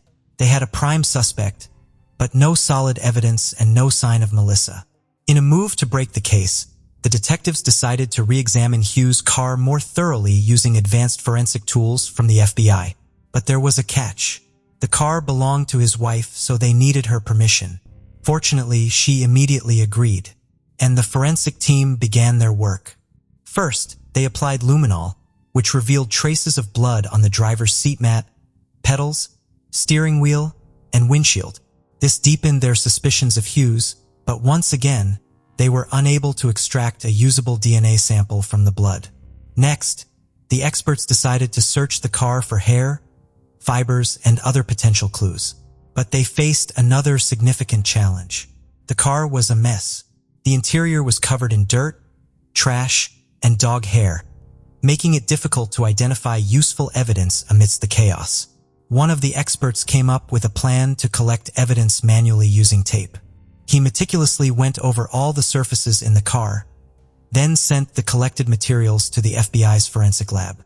At first, they found mostly dog hair, which was irrelevant since Hughes and his wife owned 2 large dogs.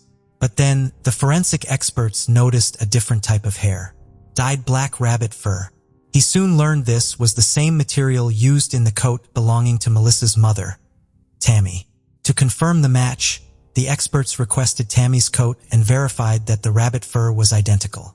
Investigators theorized that the fur could have transferred to Melissa's clothing when she went to retrieve their coats or in other situations, as Tammy frequently wore the coat during winter and Melissa was always near her mother.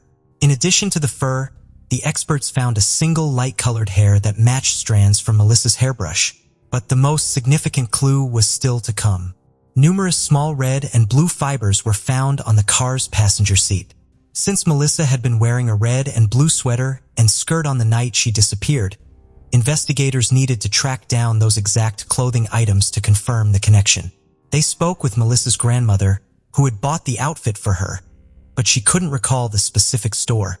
The police scoured local shops in an attempt to find matching clothes, but came up empty-handed. The forensic expert kept pondering how to prove the fiber's similarity to Melissa's outfit. One evening, while discussing this dilemma with his wife, she asked him to describe the clothing. After hearing his description, she suggested that the items might have been sold at JCPenney, a major retail chain where she often shopped for their children. She even had a collection of JCPenney's catalogs from over the years. She decided to help and began searching through those catalogs, looking for similar clothing. A while later, as she flipped through a Christmas catalog from the previous year, she found what they were looking for. On page 11 was an outfit identical to the one Melissa had been wearing when she disappeared. The breakthrough allowed the investigators to establish a stronger link between Hughes' car and Melissa, as the fibers matched the clothes in the catalog. The FBI immediately contacted the company. They faced another setback. The outfit in question had completely sold out.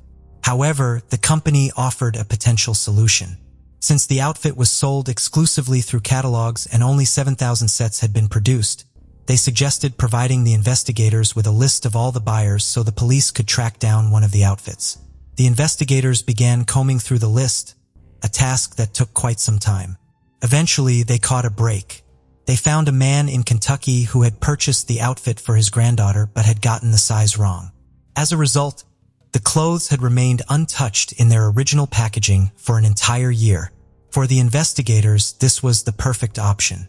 The man agreed to send the outfit to the FBI and the forensic team got to work. This particular model had a unique feature. The manufacturer had created a custom shade of dark blue, coded 887, which was patented and hadn't been used in any other clothing line. After comparing the fibers from this outfit, the experts concluded that they were an exact match to the fibers found in Hughes' car. This provided compelling evidence that one of the 7,000 children who had been bought this outfit had been in his vehicle. Although it didn't definitely prove that Hughes had abducted Melissa, the odds of another child wearing this rare outfit being in his car were astronomically low. As a final step, the expert conducted an additional test. He collected over 100 similar colored fibers from various types of clothing and performed 7,983 tests to compare them with the fibers from Hughes' car. The results showed minimal differences across all the fibers, except for two types. The set from the store and the fibers from Hughes' passenger seat were 100% match. This eliminated any doubt that someone else wearing similar clothes could have been in Hughes' car. It had to be the exact outfit that Melissa was wearing. Despite this, the detectives still faced a difficult situation. They knew that the fiber evidence, while strong, was circumstantial, even combined with the blood on Hughes' boots in his car and other clues they had gathered. But with nothing else to go on, they decided to formally charge Hughes with Melissa's abduction. The prosecution argued that Melissa was likely dead based on the blood evidence. The fibers from her clothing found on the passenger seat of Hughes' car suggested that he might have forced her to remove her jacket, pointing to a possible motive. According to their theory, Hughes approached Melissa when she went to get the jackets at her mother's request. He then lured her into the boiler room under some pretext, carried her out through the window, and took her to his vehicle. After taking Melissa to an unknown location and presumably killing her, likely with a knife, Hughes disposed of the weapon and hid the body. This would explain his prolonged absence. Following the crime, Hughes attempted to clean the blood from his car and clothing, even going so far as to cut parts of his shoe soles that had been heavily stained. In a final effort, the police decided to conduct a polygraph test, hoping that, combined with all the other evidence, Hughes might finally confess. The state law required either the discovery of the victim's body or the identification of the exact location of the murder to file a murder charge. Since the penalty for kidnapping was significantly less severe, the investigators hoped that Hughes might confess. The polygraph results showed that Hughes provided deceptive answers to almost all key questions, but he still maintained his innocence. With no other options, the detectives had no choice but to proceed with charges of kidnapping. The trial began over 2 years after Melissa disappeared, and Hughes maintained his innocence. His defense attorney tried to challenge the circumstantial evidence, but the prosecution's argument had a much stronger impact on the jury. After 8 hours of deliberation, they found Hughes guilty, and he was sentenced to the maximum penalty, 50 years in prison. Since then, Hughes has remained behind bars, continuing to deny any involvement in Melissa's disappearance. The police made several more attempts to find her body, but none were successful. For years after the trial, an energy company worker discovered red fabric fragments in a lake within the search area. Divers were sent to investigate, but they also failed to locate Melissa. 8 years after her disappearance, her mother remarried and raised 4 stepchildren with her new husband. Although she took his surname, she continued to use her previous one everywhere, in case Melissa was still alive and trying to find her. As for Hughes, his story didn't end there. On August 2, 2019, he was released early for good behavior, having served just over half of his sentence. At the time of his release, he was 53 years old and has been free for several years now. Melissa is still listed as missing since her murder was never proven. However, very few people believe she could still be alive. After all these years. The case of Alison Bonilla. Alison Pamela Bonilla Vasquez was born on November 7, 2001, in Cartago, Costa Rica. She is an only child living with her mother, Yendri Vasquez. In addition to her mother, her grandparents, Ramon and Marjorie, and her aunt, Samara, also helped raise Alison. Alison's father left the family shortly after her birth. He chose to be with another woman who was pregnant. He did not want to play a role in Alison's life. Only once, when he was diagnosed with lung cancer, did he ask to see his daughter, and Yendri allowed him to. It is worth noting that his second family did not know about Alison's existence. Alison and her mother, Yendri, had a particularly close relationship. For Alison, Yendri was not only a mother, but also a father. Therefore, Alison often gave her mother gifts on Father's Day. Their relationship went beyond the typical mother-daughter relationship. Alison felt comfortable sharing everything with Yendri without fear of being misunderstood or judged. Despite not having a father, Alison did not feel lonely or abandoned. She had a large family and enjoyed spending time with them, She also attended church regularly every Sunday. Relatives described Allison as a kind, outgoing, and friendly girl. In photos, she always looked happy, and there was no sign of sadness or longing in her eyes. Allison had always dreamed of becoming a model. She decided to drop out of 8th grade to focus on makeup classes, thinking that combining the two was too difficult. She did not want to waste time on something that would not help her achieve her goals. After that, Allison started looking for a job to help her mother pay the bills, but did not receive any responses from the places she applied. This made her very sad. Her mother, Yendrai, realized that her daughter would have difficulty finding a job due to her limited education, so she encouraged Allison to take evening classes. At age 18, Allison enrolled in Liceo Enrique Geyer, a few miles from home. During this time, she completed a pastry course and began practicing. Allison made delicious cakes and desserts that were loved by everyone in the neighborhood. This helped her find a way to make money from her baking talent. Allison had a boyfriend named Harold Surisolano who lived in Cochi, a district in the province of Cartago, Costa Rica. Usually, Allison stayed home with her mother in the morning, then met Harold, and then went to evening school at 6 o'clock. She often returned home late by bus. The route from the bus stop to her house was dangerous, dark, and deserted. Therefore, Allison always informed her mother of her location, and sometimes her mother picked her up at the bus stop or halfway. On March 4, 2020, Allison went to her mother's nail salon, then visited her classmate pal for about 15 minutes. They arrived at school at 6 p.m. and separated because they had different classes. Allison arrived at school and waited in an empty classroom for about 15 minutes before realizing that her classes had been canceled for the day. Instead of going home right away, she decided to visit her aunt who lived near the school. However, her aunt was not home. Allison then decided to go to her boyfriend Harold's house. When she arrived, she learned that Harold was at work but would be back soon. Harold's mother invited Allison inside to wait. When Harold returned, the family had dinner together, talking about a variety of topics and discussing future plans. After dinner, Harold excused himself for a moment, saying that he had urgent business to attend to but would be back soon. At 8:15 p.m., Allison left Harold's house without waiting for him to return. This set off a chain of events that would become nationally known. Harold returned home about 5 minutes later and, seeing that Allison had left, texted her to ask where she was and offered to give her a ride home on his bike. Allison replied immediately that she had already arrived at the bus stop. While waiting for the bus, she texted her friend, Pa, to ask if Pa's cousin could give her a ride home on his bike. However, Pa's cousin refused because his bike was a special type and not suitable for two people. It is unclear why Allison did not ask her boyfriend for help. She may have been angry with him or did not want to bother him. Allison got off the bus at 8:43 p.m. Her house was about a mile away.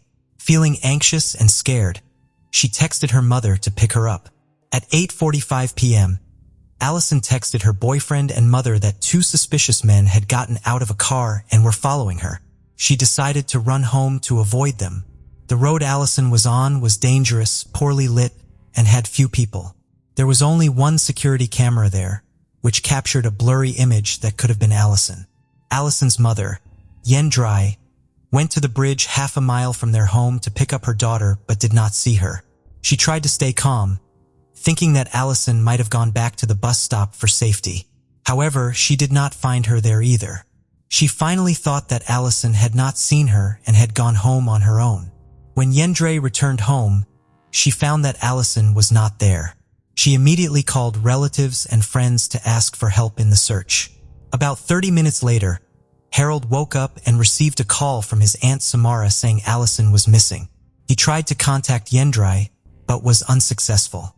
3 hours later, Yendrai reported Allison missing to the police, and the search began. Luckily, Yendrai had the last photo of Allison in the clothes she was wearing. Police checked several locations, from the bus stop to Allison's house, Catsi Lake, and the nearby hydroelectric dam. On March 5, 2020, police found their first clue, Allison's glasses in the grass about a mile from her house. However, Allison seemed to have disappeared without a trace. 8 days later, they discovered Allison's identification on a coffee plantation. This was surprising because they had checked the area several times before. What was even more suspicious was that her ID was placed in such a conspicuous and clean location, as if someone had intentionally placed it there to mislead the investigation or hide something. 15 days after Allison went missing, Yendrai received a call from Allison's father. Instead of showing concern or offering help, he said that Allison was missing because she was too beautiful. Shocked by these insensitive words, Yendrai immediately hung up the phone, unable to believe what she had just heard. For a long time, the family, police, and volunteers continued to search for Allison. Every Sunday, they hung up posters with her picture. One day, they decided to paint messages on the streets, recreating Allison's journey from the intersection to the bridge, where she was believed to have disappeared. They also put up posters on roadside poles to attract the attention of passersby. At the same time, the police received an important clue. A man came to the police station and said that he knew Allison and had seen her on the night she disappeared. According to the man, at around 8:30 p.m. On March 4th, he left his home on his motorbike to pick someone up. On the way, he saw Allison and a burgundy two-door BMW parked next to her. He turned around to check on the situation and realized it was his cousin's BMW. He was 100% sure of this because the car had distinctive bright yellow headlights. Another witness also confirmed to the police that he had seen the same BMW near where Allison went missing that evening. The car belonged to Nelson Sanchez Urania, 28, nicknamed Sukia. Locals called him that because they believed he was a member of a gang in the area. In fact, Nelson and Allison knew each other. Their families had been acquainted for a long time and had lived in the same neighborhood for a while. However, according to Allison's mother, they had only interacted with Nelson a few times. It was just a normal neighborly relationship, not a close friendship. One day, Nelson offered to give Allison and her cousins a ride home. She agreed because it was morning, she was not alone, and she thought Nelson was a good person. On March 2nd, 2020, 2 days before Allison went missing, Nelson contacted her via Facebook. He sent a message asking Allison to answer some questions. On her cousin's advice, Allison agreed to answer them. Next, Nelson asked Allison about her feelings for him. Specifically, he wanted to know if Allison liked him. Allison was confused by Nelson's sudden question, as they were not close and barely knew each other. When Allison asked why, Nelson explained that he did not have a negative opinion of her, but wanted to know if she thought badly of him. Allison reassured Nelson that she did not hate him and that everything was normal between them. Nelson thanked her and said goodbye. Police searched Nelson's home and seized his car, cell phone, and computer. Investigators found shocking images of women being abused on his phone. When they inspected the car, they found that it had been thoroughly cleaned with car polish. However, the front driver's seat carpet and trunk carpet had been removed. Police found hair and blood on the trunk lid and sent samples to a lab for analysis. After examining the exterior of the car, police used a police dog to search for traces. The dog detected possible blood on the 2 front seats and in the trunk. To confirm, the police used a luminol test, a chemical that reacts with hemoglobin in the blood. The results showed that there were many blood stains on the car's interior, despite the owner's efforts to remove them with cleaning products. While waiting for the results from the lab, Nelson remained free but was closely monitored by the police. They monitored his every move to prevent him from leaving the city or the country. Although Yendrai repeatedly requested his arrest, the police did not have enough evidence to do so. Therefore, Nelson continued to live freely without being prosecuted for many months. Yendrai believed that Allison had been kidnapped for ransom. She tried to stay calm and hoped that her daughter was still alive. In preparation for Allison's return, Yendrai kept her daughter's room as it was, not cleaning or rearranging the furniture. She even bought Allison a gift. Yendrai told the press, "I will continue to do so. As long as there is no evidence that she is dead, I still believe that my daughter is alive and will return home." Laboratory test results confirmed that the hair and blood found in Nelson's car belonged to Allison. The police immediately arrested Nelson. Later, his ex-girlfriend told the police that Nelson had never physically abused her, but had put a lot of mental pressure on their relationship. Specifically, he forbade her from contacting her friends and using the internet. According to her, Nelson only wanted to have a sexual relationship with her. His previous boss revealed that he was very irresponsible at work and even stole about $11,000. Additionally, his landlord said an ex-girlfriend had broken up with him because she was tired of paying his debts. She described him as a very spoiled man. After that, Nelson confessed to his crimes against Allison. He said that on the night of Allison's disappearance, he found her walking alone on a deserted road. Taking advantage of the late hour and their acquaintance, Nelson offered to give Allison a ride. She agreed and got into the car without suspicion. However, instead of taking her home, Nelson drove to a remote coffee plantation and forced Allison out of the car. Nelson violently attacked her, knocking off her glasses and leaving her nearly unconscious. He dragged her to a nearby abandoned house, where he raped and brutally beat her. Nelson then tied her hands with cloth and duct tape to the front seat of his car. Finally, he stuffed her into the trunk of the car and drove to a dumpster in San Geronimo, Cache. There, the killer pushed Allison off a cliff into a pile of trash below. He justified his heinous actions by saying that he was under the influence of drugs.